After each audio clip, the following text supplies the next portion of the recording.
I am taking on the VMAX challenge. In order to complete it, I need to build a deck and win at least once with every single Pokemon VMAX.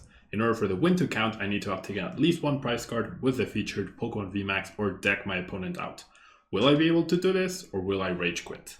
Watch the video to find out. If you're buying any cards from TCG Player, please use the link in the description to help support my content. This video is sponsored by Pokemon Store, TCG Player, PokemonCard.io, and Card Market. Hello everyone, and thank you to those who are tuning in just now live. Thank you to those who are watching on YouTube. Kuri, hello. Muchas gracias por pasarte. And so now it's time for Grimmsnarl VMAX. One of the more difficult ones probably. Grimmsnarl VMAX does have 330 HP, which is nice, and the Gmax drill attack does 170. And this attack does 50 more damage for each extra darkness energy attached to this Pokemon, but you cannot add more than 100 damage in this way. So if you could add more, then this would actually probably be one of the BDIFs, as with 3 energies, you'd actually be dealing 320 damage. 6 energies. So you'd have the potential to 1 KO for each extra energy. That's not ideal. If this had a colorless attack, I would be playing with Leafeon instead of what we're going to do, which is Hydreigon. Hydreigon Dark Swell ability, as often as you like during your turn, you may attach a darkness energy from your hand to one of your Pokemon. So we are going to be playing with a Hydreigon line. Thank you. I do have Hydreigons. I honestly thought I would need them, but apparently I do have them. We're gonna add the Dragon Dano, and since they don't have weakness, and this is like very unimpressive, let's just go with the Dragon Swallows, I guess. Alright, so we do want Crobat. I imagine at least 2 of. I don't think I can afford to play Inteleon with this. I also can't play Captures, which really sucks. I'm probably going to want to use, I don't know, like at least 10 Darkness, I figure. And then we want Raihan, we want the level, Quick Ball, Incense, Shenanigans. Yeah, I think Inteleon would be too clunky with, I guess, okay, so if I played Inteleon, I would only play a 2-2 line, probably. Maybe that's what I should do, actually. Energy Surge definitely seems like a good call, like a bunch of Energy Surges, and I do want, yeah, let's do at least 2 Energy Surge, and let's do Training Court for our stadium. I don't have an ability, right? It's just straight up 170. So, like, the bonus damage, does the bonus damage even matter, though? It doesn't really, but... Alright, so let's go Research. Let's go Marnie. You know what? I want to play an Oranguru. Don't forget the rare candies, Pablo. Right? Don't forget the rare candies, which as of right now I can't search for, so having 4 seems ideal.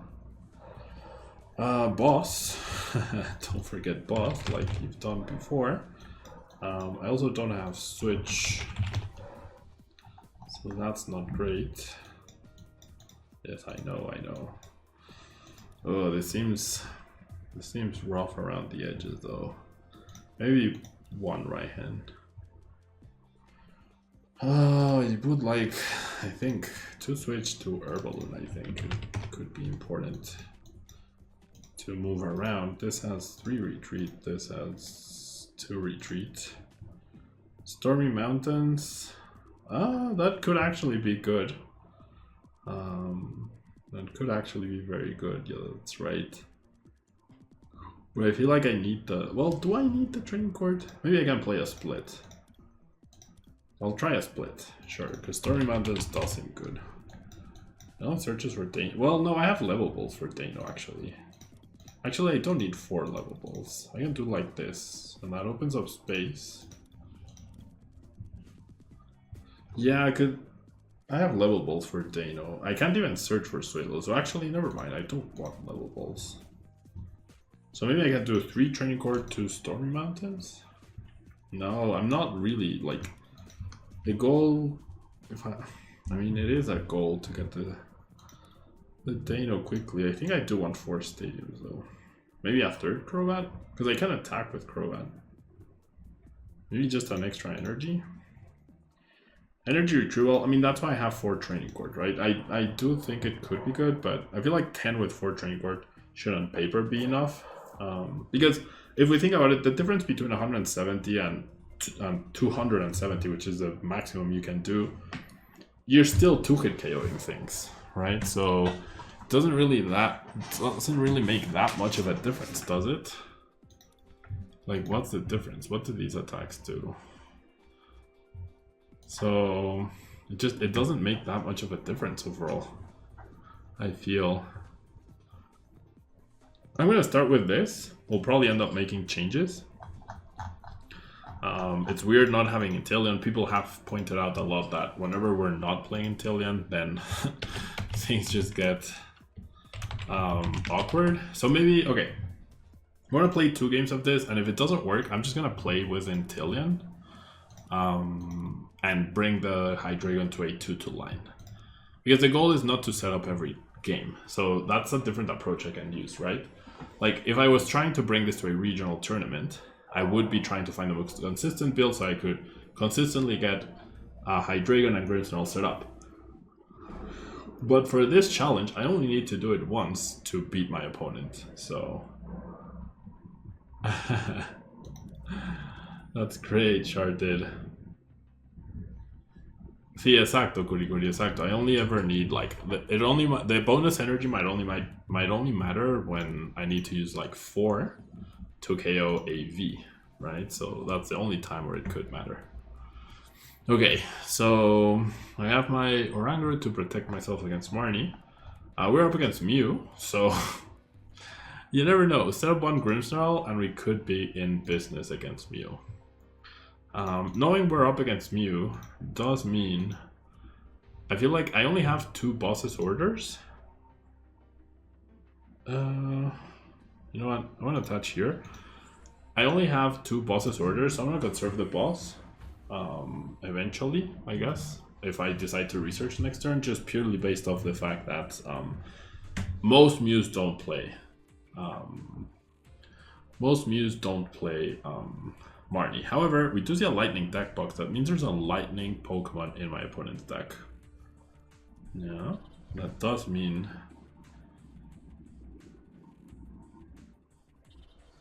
that they're playing a lightning Pokemon. Okay, so oh, it's actually the Genesect. It's not Mew. Darn. Darn.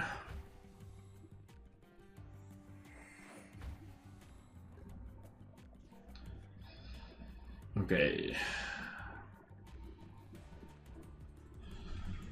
Alright, so this is not Mew. I mean, my opponent does have this, but it seems like they don't have that great of a start. So I'm gonna conserve the rare candy or a Marnie. I have 3 other rare candies in theory, so I'm gonna conserve a Marnie and I'll just research. So I will need like 4 energy Grimmsnarls in order to... Wow, this is actually not bad. I do need 4 energy Grimmsnarls in order to win this game. So I attached the energy to bench Dino because I could call for family. I whiffed the Grimmsnarl, but now it's on my bench, so I can evolve next turn.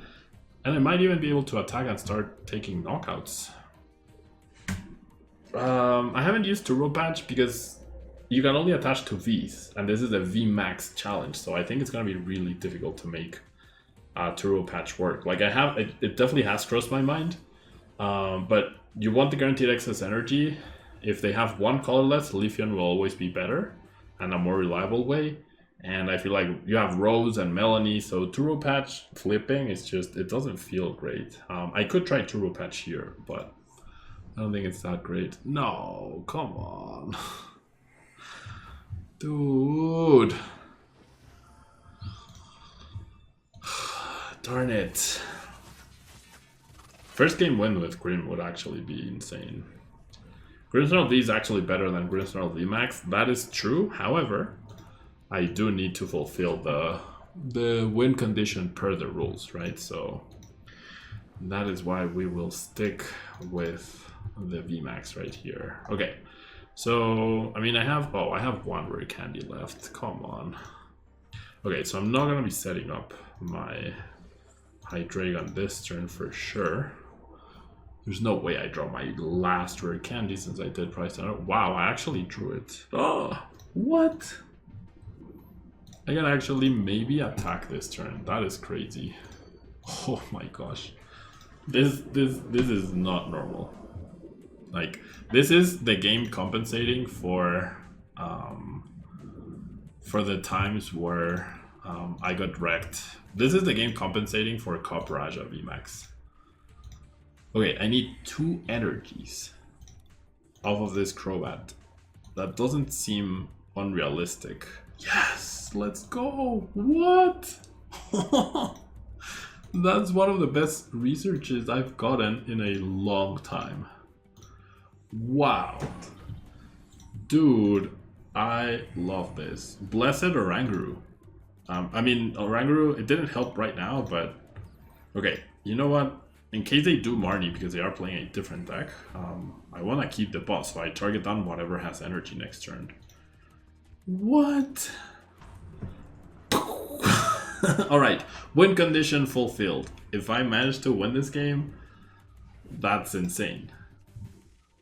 That is insane. Like, I saw the list of VMAXs to do today, and it was starting with Centiskorch, a stall deck. I did not expect to win the first game, and I expected it to take a long time. And now, Grimmsnarl first game win, never in my life. I'm not gonna like assume anything yet. Right, I'm not gonna assume anything yet, but you never know. You actually never know. Grimmsnarl best deck in VMAX challenge. I mean, it's flown, like it's been very fluid. Like I don't understand how Cop Raja was so bad when it was setting up 2 stage 1s. This is a stage 2 and like what the heck? And they are both 4 energy attacks, right? I mean the matchup is also decent. The matchup is also decent for sure. But I'm very happy because like one of my concerns is that I don't have videos for tomorrow's YouTube channel. I don't have videos for the YouTube channel tomorrow. And I was very... Yes! Yes! What? Grimmsnarl in the 1-for-1 club? What the heck? What? I was not expecting this. What? And now we move on to Eternatus. Can you imagine if I go 3-for-3 for 3 VMAXs back to back to back? Like, this is 100% compensating for the Cop Raja, right? 100% for the Cop Raja. This video will be 5 minutes, not quite because of the deck building part, right? I think that's why it's important to include the deck building process as well. And like, this is quite the budget deck, I would say. So if people want to play more with it, I think what I'll do after the VMAX challenge, if people are interested in seeing more of these decks, the ones that went like 1-for-1, like Rillaboom, like Grimmsnarl, like Inteleon, I can definitely play more games with, right? Anyways, moving on to Eternatus. I will be right